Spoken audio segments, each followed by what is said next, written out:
DSG has said that the High Court had examined the question of concurrent jurisdiction.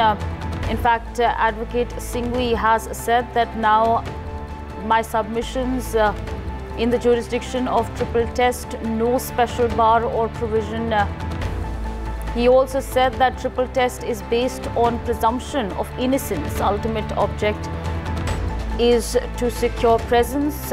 He's also said that you should not be a flight risk. A man who is a coming in at this point of time. Simran is still with us on the broadcast. Simran, take our viewers through the details that are coming in.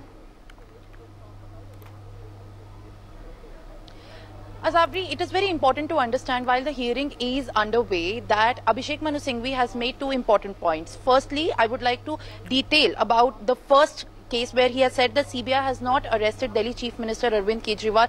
After 2 years, ED registered the case. So indeed very important. So when we have also heard the matter earlier in the Delhi High Court and also in the Supreme Court, similar kind of arguments against the central investigation agencies have been made by the counsel Abhishek Manu Singhvi, and also the matter for defending Arvind Kejriwal and the AAP senior leaders like Manish Sisodia in the Delhi excise policy case have been made earlier when the bail petition was lodged before the court. But right now, Abhishek Manu Singhvi has in fact said that even the ED has registered the first case in August 22, whereas the 2 years earlier, the CBI has not made any arrest. He is only arrested on June 25th and while already in the judicial custody of the ED. So very importantly to note the fact that while Arvind Kejriwal was arrested, it was because of the ED case that was registered earlier.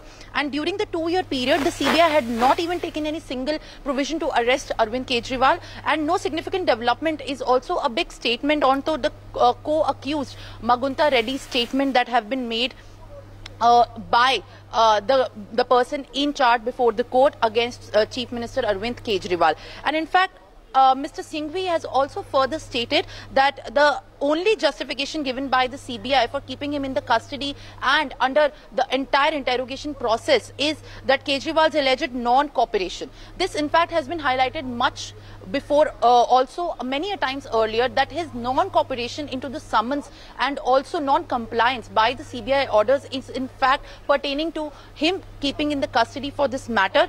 There are Supreme Court's judgment affirming that a person is not required to be self-incriminate. This in fact is a very important statement that's coming from Abhishek Manu Singhvi as far as defending about the rights of Arvind Kejriwal having to get the bail by the Supreme Court, while the CBI arrest has not taken place in the last 2 years, but the only case where the arrest has taken place is on the case that has been registered by the ED. So in fact, importantly, these are the few details that have just helped our viewers understand about the ongoing hearing in the case. But it remains to be seen that further, what is the matter that also the counsel for the CBI responds to these allegations that have also been made before the court, before the bench of Suryakant on the Supreme Court by Abhishek Manu Singhvi.